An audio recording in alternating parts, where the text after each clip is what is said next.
Kemudian di bumi kita diperintahkan mengumpulkan perbuatan baik, disebut dengan amal saleh. Di poinnya, amal saleh ini dibagi pada dua bagian. Ada yang sifatnya ritual untuk menunjuk hubungan kita dengan pencipta Allah subhanahu wa ta'ala. Disebut oleh para ulama untuk memudahkan dengan hablum minallah. Hablum itu garis tali minallah yang terhubung ke Allah. Ada amal soleh kita yang terhubung garisnya kepada Allah subhanahu wa ta'ala. Ini kata Allah diwajibkan kepada kita untuk mengerjakan perbuatan yang pertama ini. Ini pun feedbacknya kembali ke kita. Contoh misal, kita ambil sholat. Contoh pertama, sholat hubungan kita langsung dengan Allah subhanahu wa ta'ala. Saat kita mengerjakan sholat pun kata Allah, manfaatnya bukan untuk saya, kata Allah. Kembali lagi pada kita. Karena itu ketika Anda bertanya, kenapa saya mesti sholat ya Allah? Diperdengarkan 5 kali dalam sehari. Supaya kita paham betul bahwa manfaat sholat kembali pada diri kita lagi. Coba, dalam sehari bukankah kita mendengar kalimat yang disampaikan oleh seorang muadzin? Ya, apa artinya? Adzan? Adzan apa artinya? Sebetulnya bukan panggilan asal kata adzan itu, asalnya telinga. Adzan itu asalnya telinga, jamaknya udhun. Jamak dari udhun itu adzan. Kenapa adzan disebut dengan adzan? Karena ini satu-satunya lafaz di muka bumi yang pasti akan selalu terdengar oleh orang yang masih punya pendengaran di telinganya. Dan ini satu lafaz satu-satunya di bumi yang tidak pernah berhenti 24 jam. Silahkan Anda cek kalau tidak percaya. Ya, karena itu waktunya setiap tempat pasti selalu berbeda. Jakarta selesai, Bekasi adzan. Bekasi selesai, Cikarang adzan. Cikarang selesai, Karawang adzan. Sampai semua berputar. Ya, dulu saya tinggal di Tripoli, Mesir selesai adzan, Libya adzan. Selesai Libya, Tunisia adzan. Tunisia selesai, Aljazair adzan. Maroko, sampai terus nyebrang. Ternyata 24 jam nggak pernah berhenti. Dan dahsyatnya, itu dibagi di setiap waktu beraktivitas. Bangun tidur pertama, subuh. Subuh selesai, muncul siang, zuhur. Selesai, masuk sore, asar. Selesai, pembuka ke malam, maghrib. Muncul malamnya, isya. Sampai tidur kita isya ke subuh lagi, 5 waktu dibagi, diperdengarkan kalimat itu. Ketika muncul kalimat, hayya 'alas shalah, Allahu akbar, hablu minallah. Apa bentuk ibadahnya? Hayya 'alas shalah, tunaikan salat. Anda bertanya, kenapa mesti salat? Kata Allah lewat suara muadzin, hayya 'alal falah. Supaya engkau sukses. Supaya engkau bahagia. Jadi falah itu bukan sekedar bahagia. Saya pernah terangkan di sini, kalau Anda buka kamus bahasa Arab Inggris, maka falah itu diterjemahkan dengan success and happiness. Jadi di sholat itu Pak, Bu, saya tekankan setiap saya kesini, saya selalu ulang-ulang kalimat ini. Di dalam sholat itu, baik gerakannya, juga bacaannya, itu terkandung ajaran-ajaran, hikmah-hikmah, dan rahasia-rahasia bimbingan menuju kesuksesan dan kebahagiaan dalam hidup. Di gerakannya bukan gerakan asal-asalan. Makanya Nabi ketat mengatakan, kata Nabi, "Shallu kama ra'aitumuni usalli."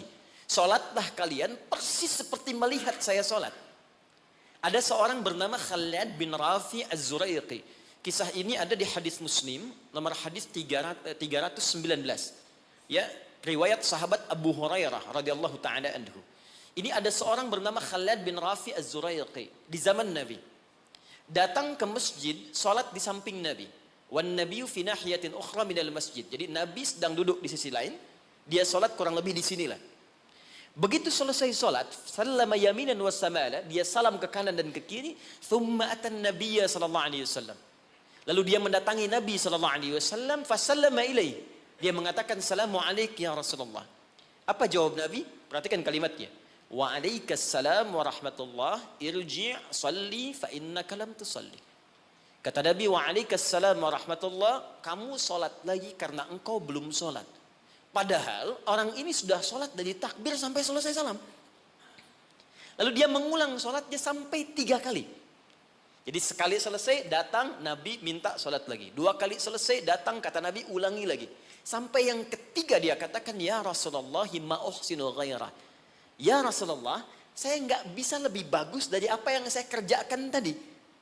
Sampai sini kemampuan saya. Alimni, tolong ajarkan saya bagaimana sholat yang benar. Jadi kalau sekedar sholat saja dibuka dengan takbir, ditutup dengan salam dan dianggap benar, mustahil Nabi akan seketat seperti menyampaikan tadi. Kata para ulama, kalau ada ibadah diminta ketat menunaikannya, pasti ada hikmah besar yang ada di belakang atau di balik ibadah yang dikerjakan itu. Lalu diajarkan oleh Nabi bahkan dari mulai wudu, teman-teman. Kata Nabi, asbighul wudu. Kata para ulama, ini menunjukkan orang ini bukan cuma dari berdirinya yang keliru, dari wudunya pun ada yang salah. Jadi kalau orang dari wudunya sudah keliru, cepat-cepat, asal basuh, asal usap, ini pasti akan berdampak pada keliru sholatnya. Tapi pertanyaannya, ada apa di balik sholat itu? Yang dahsyat, bahkan dari berdiri ini saja, kalau dipelajari dengan benar, itu ada bekal manajemen kehidupan yang sangat dahsyat. Dipraktekkan Abdurrahman bin Auf, hanya hikmah berdiri begini, 3 bulan jadi orang paling kaya nomor 3 di Madinah. Dan setahun jadi orang paling kaya nomor 1 di Madinah, yang kapaknya saja bahkan terbuat dari emas. Jadi bukan main-main. Rukuknya ada hikmahnya, sujud ada maknanya, terlebih bacaannya. Karena itu ketika Allah menyebutkan perintah sholat dalam Al-Quran, ada sindiran yang halus tapi tajam. Kata Allah, akan ada orang sholat nanti bahkan tidak mengerti apa yang ia ucapkan dan ia lakukan dalam sholatnya. Jadi bagaimana kita bisa khusyuk dalam sholat kalau yang kita baca pun tak kita pahami. Nah, apa manfaat di balik itu? Ada kesuksesan di situ. Ada kebahagiaan, falah. Nanti kalau saya turunkan lebih panjang lagi. Tapi singkatnya, ketika kita diminta ibadah pun kepada Allah, hasilnya dikembalikan kepada kita. Jadi kalau orang dengar suara adzan, tahu bahwa sholat itu kunci kebahagiaan, mustahil ada orang yang malas untuk menunaikan sholat. Bukankah pemilik kebahagiaan Allah? Bukankah yang punya rezeki Allah? Bukankah yang punya kedudukan Allah? Qulillahumma malikal mulki tu'til mulka man wa tanzi'ul mulka mimman. Katakan Muhammad pada hamba-hambaku. Katakan Muhammad pada semua umatmu, aku yang punya kedudukan. Aku titipkan pada siapa yang aku kehendaki. Anda menginginkan kedudukan, Anda pengen jabatan, Anda pengen harta, Anda jauh dari Allah. Ya bagaimana bisa meraihnya? Karena itu ketika Anda datang kepada Allah, Anda meminta petunjuk, ya Allah bagaimana cara aku mendapatkannya. Diberikanlah jalan lewat sholat itu. Makanya dalam sholat ada bacaan membimbing bagaimana dapat rizki yang benar. Warzuqni. Bagaimana supaya Anda kerja nikmat tidak diganggu banyak orang. Wajburni. Bagaimana supaya derajat kita diangkat. Warfa'ni. Bagaimana supaya dijaga kesehatan. Wa'afini. Bagaimana supaya mendapatkan kasih sayang dari teman-teman yang sekarang sedang kita bekerja. Karena boleh jadi Anda kerja, bagi Anda nikmat, bagi orang belum tentu. Karena itu nanti di fikih Quran, di manajemen bisnis dalam fikih Al-Quran, ada pernyataan begini. Ketika Anda sedang mengerjakan sesuatu yang besar, maka boleh jadi di sekeliling Anda pun mengincar hal yang sama yang sedang Anda kerjakan. Dan persaingan itu akan begitu ketat. Turunlah kemudian turunan-turunan yang ada di sekitaran itu. Siapa yang bisa menghentikan sifat iri hati di sekitaran teman-teman yang menginginkan proyek yang sama? Siapa yang bisa menghentikan hal-hal yang buruk yang mungkin menimpa ketika Anda mendapatkan tender yang sedang Anda kerjakan? Jika Anda tidak datang kepada yang punya kuasa lebih dari yang lainnya, maka bagaimana itu bisa dihentikan dalam pekerjaan Anda? Ini fungsinya sholat.